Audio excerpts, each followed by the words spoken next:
But let's also put the spotlight on Amul India and as to what is happening there. Mr. Jayen Mehta, the MD, joins us to talk to us about that. A lot is happening with respect to Amul going international and the kind of moves that we have seen in the cocoa prices, because the futures have surged beyond the mark of $10,000 a ton, and we'll try and understand the impact of this, plus what is happening in the dairy sector with Mr. Mehta.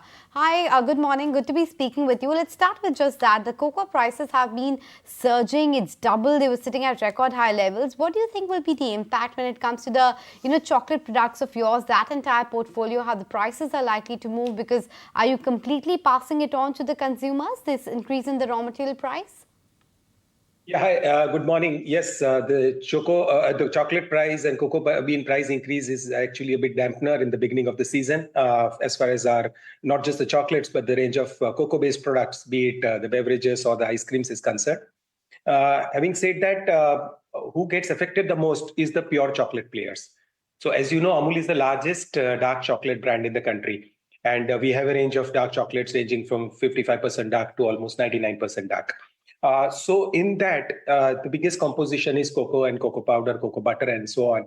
And the prices of cocoa butter, if I may just put it in perspective, has shot up more than 3,000 rupees a kg.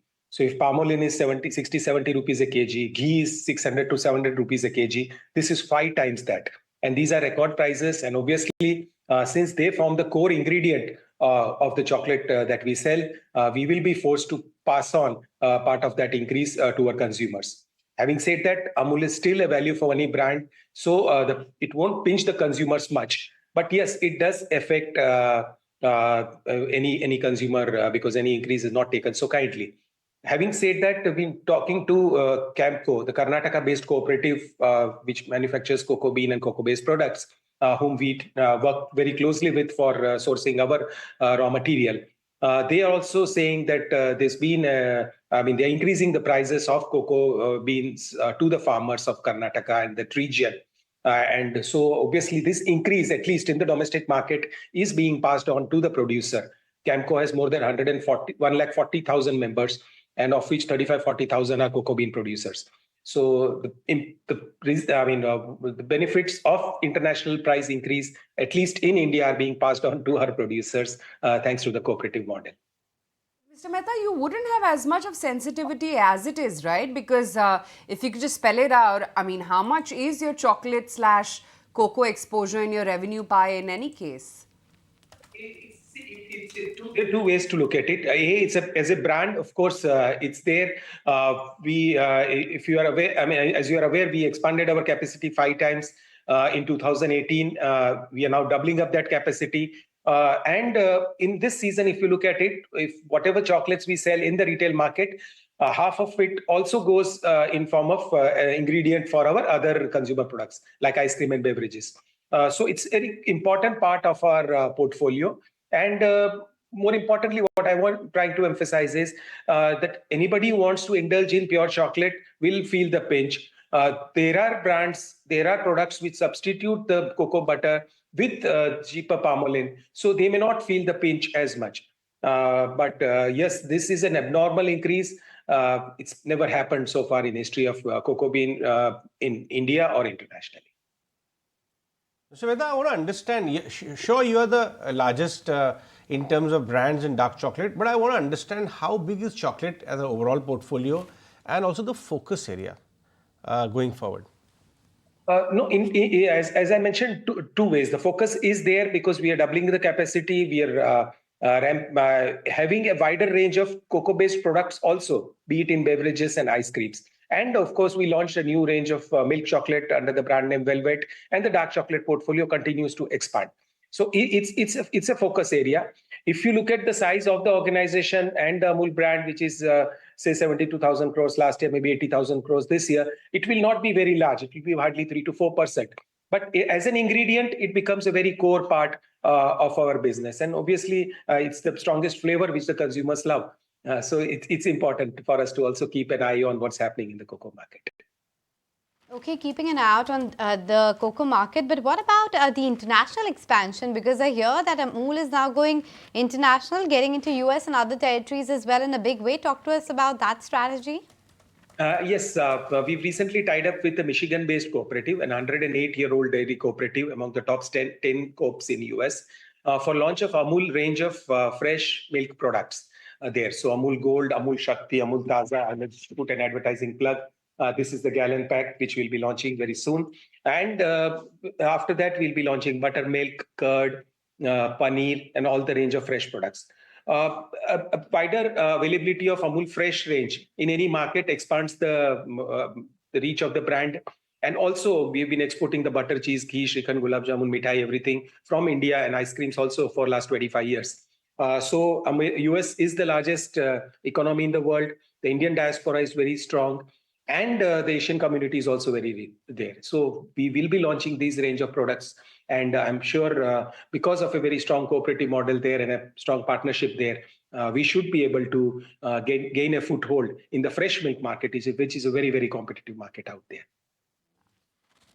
Okay, so that's the view coming in on going international. But locally speaking, what are the early trends emerging as far as summer season is concerned? Are you seeing an uptick in terms of the ice cream sales as well as the entire dairy, consumption habits? Yes, ice creams portfolio, the beverages portfolio, our dahi, our buttermilk, all are temperature sensitive products. And with at least in the western southern part, we've seen an early onset of summer, and as a result of which a good uptick in demand. Fortunately, we've been preparing for it for long.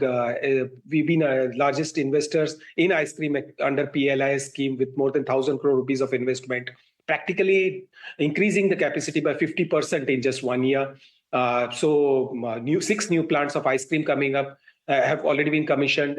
So 25 plants manufacturing ice cream, huge expansion in retail and as much as the back end. So we hope to be this to be a bumper season with more than 50% growth. Last year, the summer was bad, but we made up during the rest of the year. So we grew, I mean, by the year ending March, our growth will be upwards of 25%. So we're not complaining, but the opportunity in this summer will be much bigger. So a wider range, new launches, and excitement in the category with form of a new advertising campaigns, brand building to retail distribution expansion. So all is happening simultaneously. Same in case of beverages, we are launching a new campaign today, and we will be showcasing the entire range of over 100 plus products and SKUs in the beverages, the largest portfolio in the country. And so in the new campaign being released today on IPL, and the buttermilk, the lassi, the dahi, all products gaining very, very good double digit and very high double digit growth since the beginning of this month. So we're very hopeful and optimistic for a very bumper summer this year, and which means a good brand traction and also the growth that all of us are expecting. Here, and yes, there has been a lot of innovation that Amul has been doing right from their protein brands, etc. as well. But you said double-digit growth is what you have seen starting this month. But if we can ask you, what's the expectation for the entire summer season as a whole? Are you expecting, upwards of 25% kind of growth this year? And also, what's happening to your market share? Because I'm trying to understand, are you, increasing your market share as well, or is it just that the entire pie is increasing? There are 2 ways. When we set up new plants, enter new geographies, obviously the market share increases because that's where not just you are riding on the surge in demand, but also making efforts to expand the market.